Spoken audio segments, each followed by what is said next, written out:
psychologists don't understand what the Buddha has understood.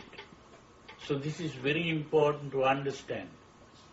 And something very important is that according to the Buddha's way of describing this, there are no two things called body and mind. I don't have the time to go into a detailed discussion of this. Maybe in some future time I can discuss this in more detail. But the important thing is that during, to explain this, I have to bring some history of Western philosophy into this. There was a time in England, there were three philosophers in England. Really, one was from England, the other one was from Scotland, and the other one was from Ireland. There are these three countries really, England, Scotland and Ireland. These three philosophers came from these three places. The first man was Locke, John Locke. He pointed out that there is no such thing as a mind. He said there is only the body. The body, the brain and the nervous system. And there is no such thing as mind. And some of the modern scientists also say that. There is no such thing as a mind. There is only the brain and the nervous system. And the working, the activity of the brain and the nervous system is what is called the mind. And now, this was what he said. But there was another man called Berkeley. Berkeley didn't like this. He was a bishop.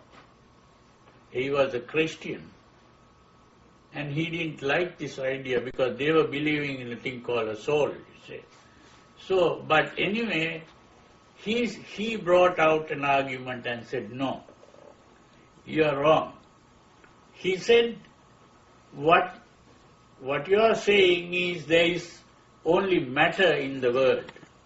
Matter, which comes in the form of solids and liquids and gases. There is only matter, you are saying. But what is matter? How do you know that there is matter? Because you have seen it, you have felt it with your hands, or you have heard the sound of it, or you have got the smell of it, or you have got the taste of it. Through your senses, you have understood that there is a thing called matter. And whatever is seen through the senses is an image in your mind. It's an idea in your mind. So after all, there is no such thing as matter. There is only the mind. So he brought out this theory that there is no such thing as matter, there is only mind. That was called idealism. The earlier concept was called materialism.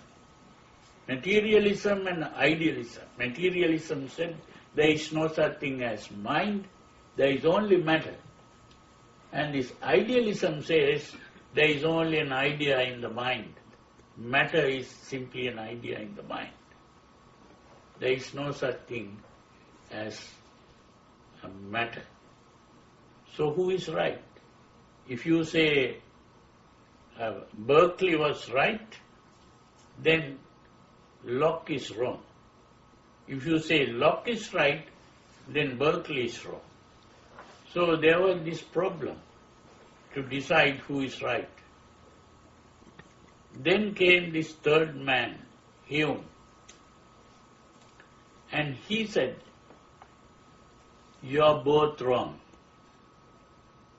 but partly correct.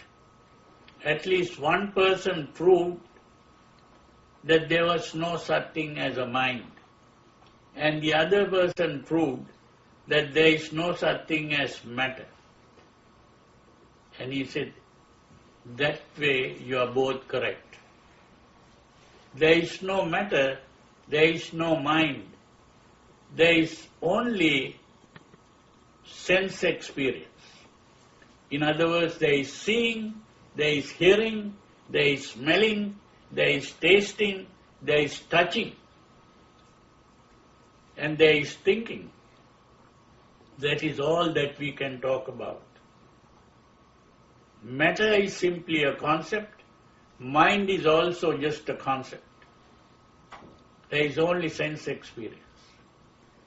Now, this way of thinking is what is today called phenomenology.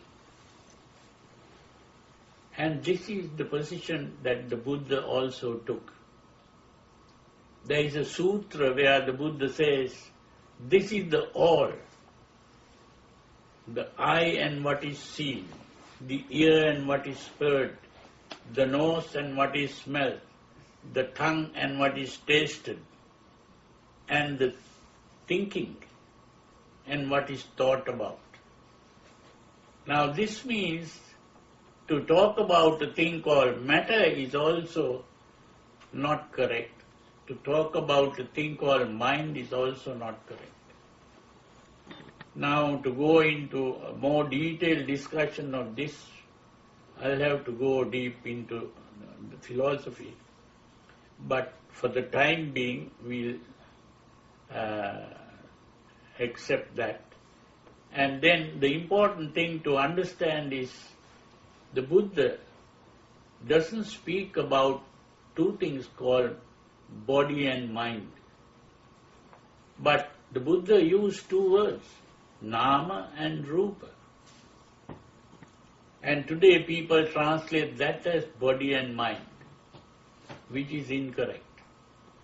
Nama and rupa is not body and mind. Rupa is simply the mental image. Now means in the Sinhalese language also we have rupa. Rupa is a picture, a mental image. That's what the rupa is. And nama is simply the name. We have mental images and we give names to these mental images. And we identify things. It's the identity. The mental image and the identity. And the identity itself is a concept. A concept is actually given in the form of a sentence. So it is, because of that, it is called verbal. So whenever we think, we are thinking in two ways, in the form of a mental picture and in the form of words. Now if you think, I want to go home, a mental picture of the home will come into your mind, and I want to go home means it's a sentence. And that is all that we can talk about. The Buddha says it is only the nama and the rupa that we can talk about.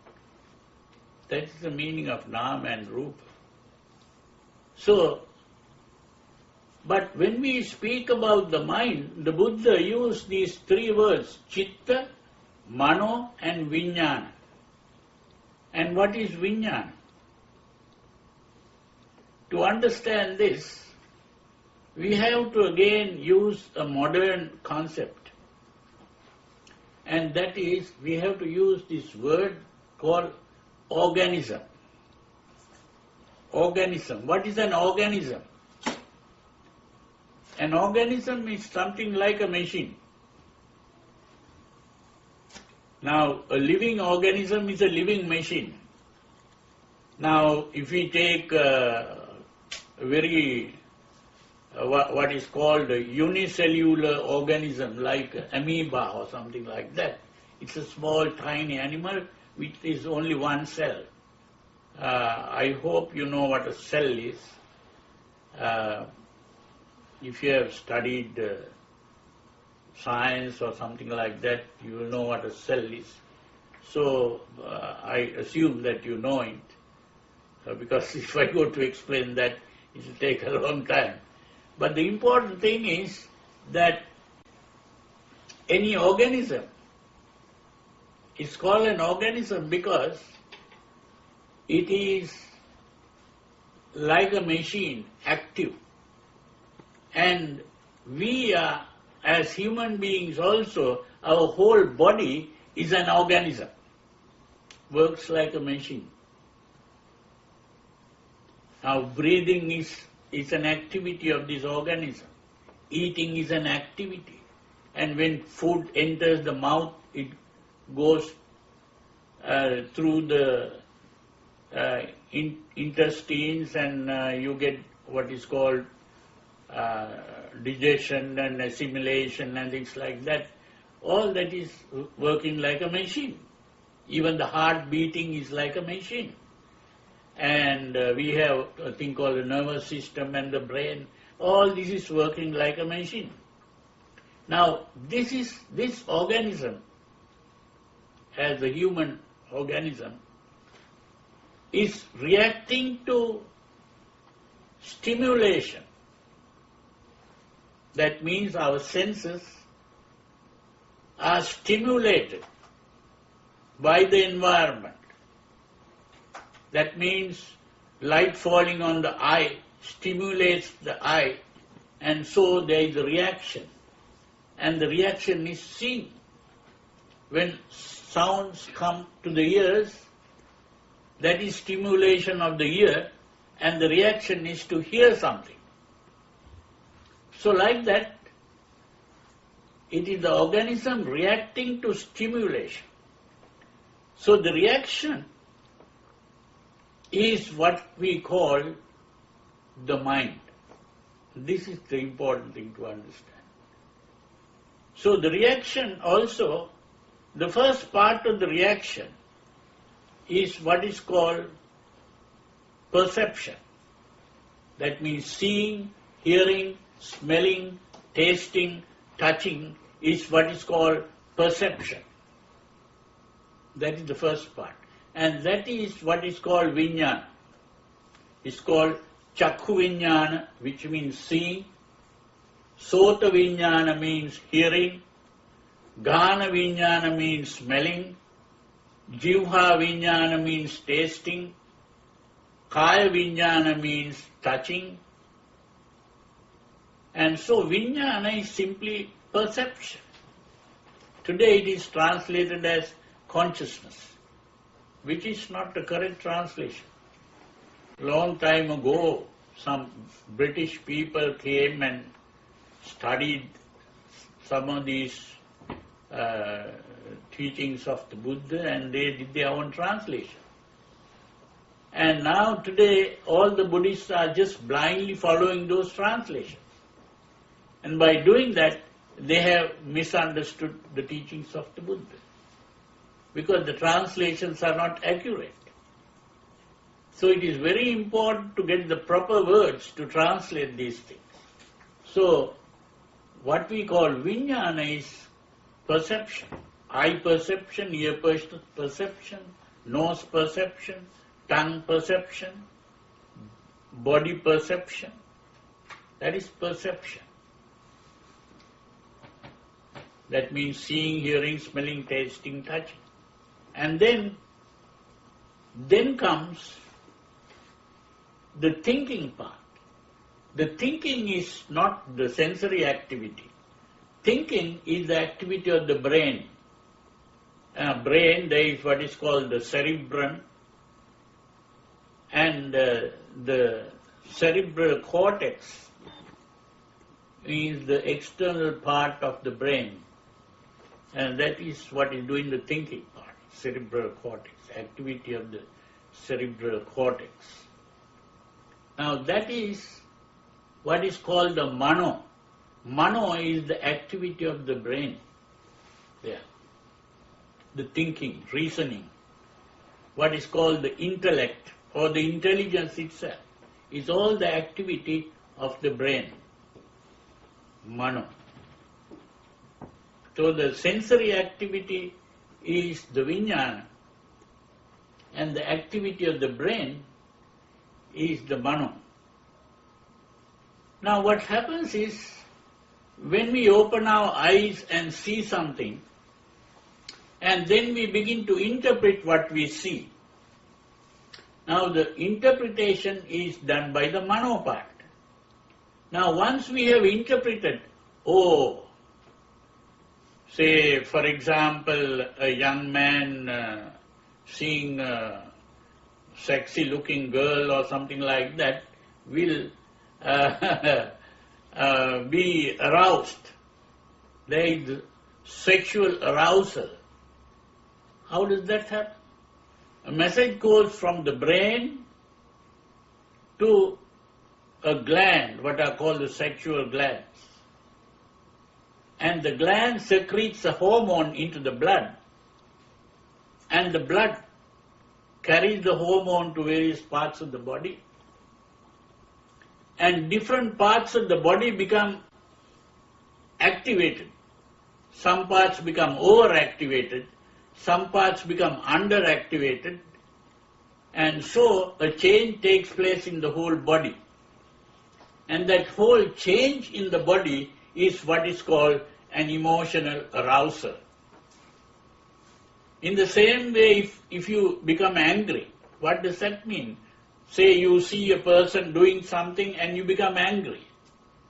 You see it, that is the perceptual part, and then you interpret what has been seen, that is the conceptual part, which is the mano part, and then the message goes to the gland, the adrenal gland, and adrenaline hormone is secreted, and then you get the anger aroused, which means change takes place in the body.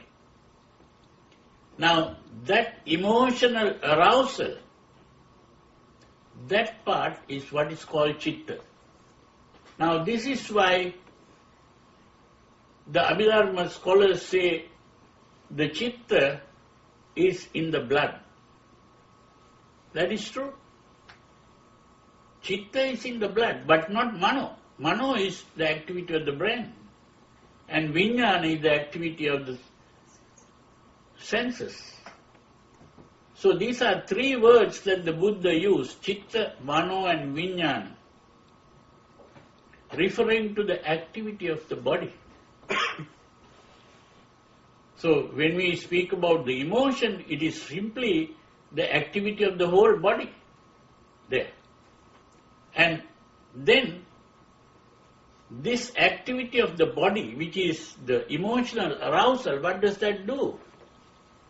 The emotional arousal, whether it is a desire or whether it is a hatred or whether it is a fear, tension arises in the body. The muscles become tensed.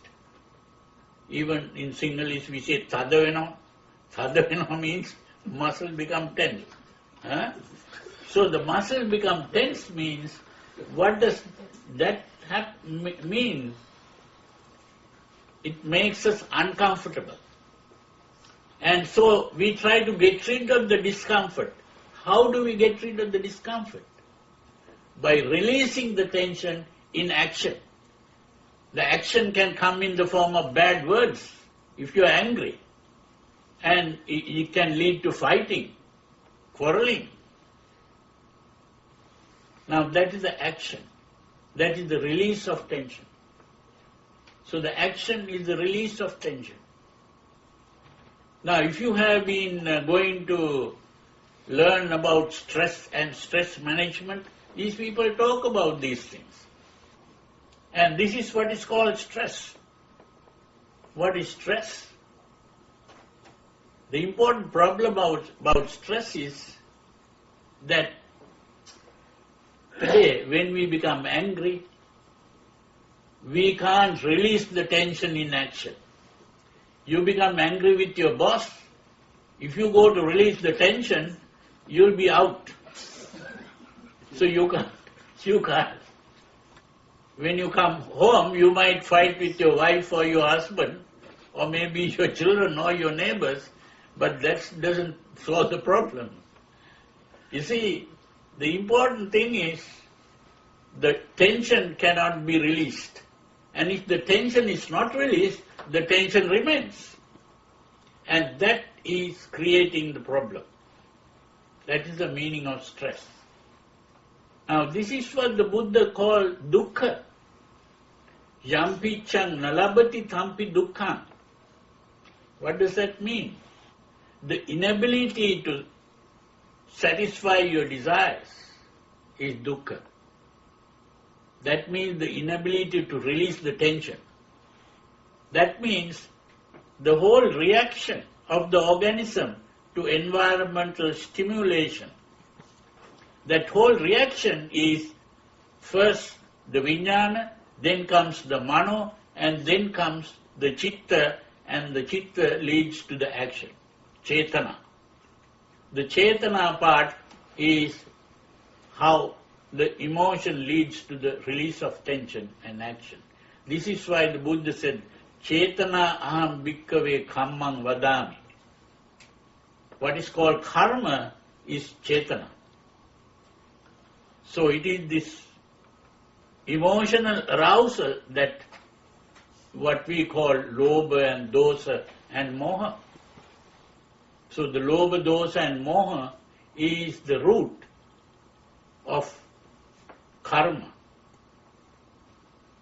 So this is why when we are able to gain control over our emotions, that is called good karma. When we begin to release the tension in action, that becomes bad karma. So when we speak about the 5 precepts, what are we talking about? It is learning not to release the tension in action. But if you don't release the tension in action, what happens?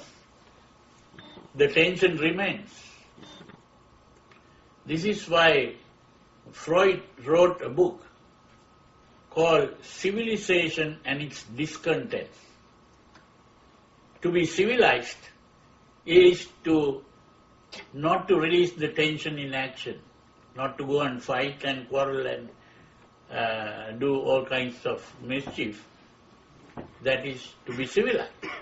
And the moment you become civilized, your tensions remain. And then you have the problem of stress. And you have to go after stress management. So this is what Freud pointed out. Now the Buddha saw this. This is why the Panchasila is not the end. That is only the beginning. You can control your behavior by observing the 5 precepts, but the tension remains. You have to learn how to get rid of the tension. And the Buddha pointed the way to get rid of the tension, not by release of tension in action, but there is another way. That is what is called conscious relaxation, which today the stress management people try to teach.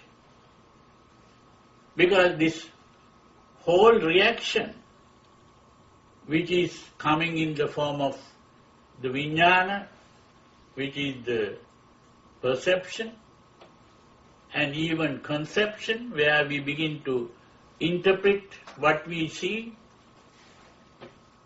and the emotional arousal itself, all that is happening unconsciously. We are not doing anything. It is happening to us. When you become angry, you don't think, I must now become angry and then I become angry. No. Anger arises even without your knowledge, and you don't know how to get rid of it. So these are all things happening unconsciously. But if you can become conscious of this, it is only by becoming conscious of this that you are able to gain control over this. And becoming conscious is what is called sati, satipatthana, if you have heard that word. Sati means you have to become aware of this. And it is through this awareness that you gain control over these emotional impulses. Sati. And by becoming aware of the tension, you learn to relax the tension. When you become angry, if you can watch, here I am getting angry, now my muscles are becoming tensed, and my breathing is also changing, and then you can calm down your breathing, relax your body consciously, and the anger disappears. So this is how the Buddha pointed out. So this part of the game comes in the form of meditation. So this is why it is not enough to practice the 5 precepts. We also must learn to meditate. And the best meditation is metta bhavana. Not just anapanasati. Anapanasati is okay if it is done in the proper way. But most people think anapanasati is an exercise in concentration. This is not an exercise in concentration. It is an exercise in relaxation. And also, when we think of metta bhavana, may all beings be well and happy, that thought, when properly cultivated, will end the anger. Why? There again, if you study some anatomy and physiology, you will understand that there is a part of the nervous system which is called the autonomic nervous system. And there are 2 pathways. One is called the sympathetic and the other is called the parasympathetic. So messages go through the sympathetic to the adrenal gland, and then adrenaline is poured into the blood, and that is how you become angry, or even fears and worries, anxieties, all that comes from that. But when you think, may all beings be well and happy, what happens? Messages go from the brain in the parasympathetic pathway. And when that happens, the whole body comes to normal. The blood gets purified. So this is the power of the metta bhavana. So it is very important, especially in the lay life, to practice the metta bhavana. May all beings be well and happy. That thought, when cultivated, becomes very powerful in overcoming anger. We begin to, when we think of metta, which means our mind extends or expands outwards, we become interested not only in ourselves, we become interested in all beings. Normally people are narrow-minded. When we practice metta bhavana, we become broad-minded. And the broad mind helps us to overcome all these problems in life. When you go to the office, you might find bad people. When you are at home also, you might find bad people. Children growing up they begin to quarrel with brothers and sisters. All this is, people begin to quarrel with neighbors. Why? Because their minds are narrow. They are thinking only about themselves. They are not thinking about the other people.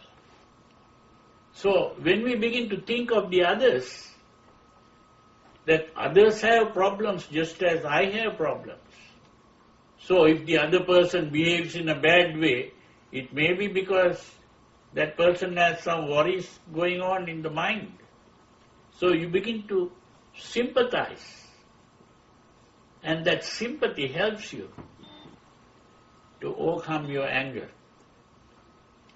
So if you begin to practice the metta bhavana, which means to think of all beings, not only myself, may all beings be well and happy, then we become happy ourselves.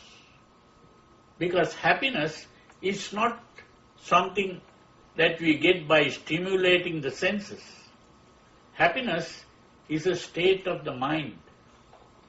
The mind that is free of these emotional agitations. The mind that is calm, tranquil. That is the happy mind. It is the pure mind that is happy. When the mind is purified, it is happy. So I hope I have spoken enough today, and I hope you understood what I said, and you should go home and think about this, and this will be of great benefit to you in this life itself. Now Buddhists have this custom of thinking that all these merits are for the next life. This is not true. Buddhism is mainly to think about this life, not to be thinking of the next life. If your mind is purified here and now, you will be happy here and now. And if you are happy here and now, you will be happy in the next life also. So the important thing is to purify the mind here and now. So I hope you understood, and I wish you all good health, happiness,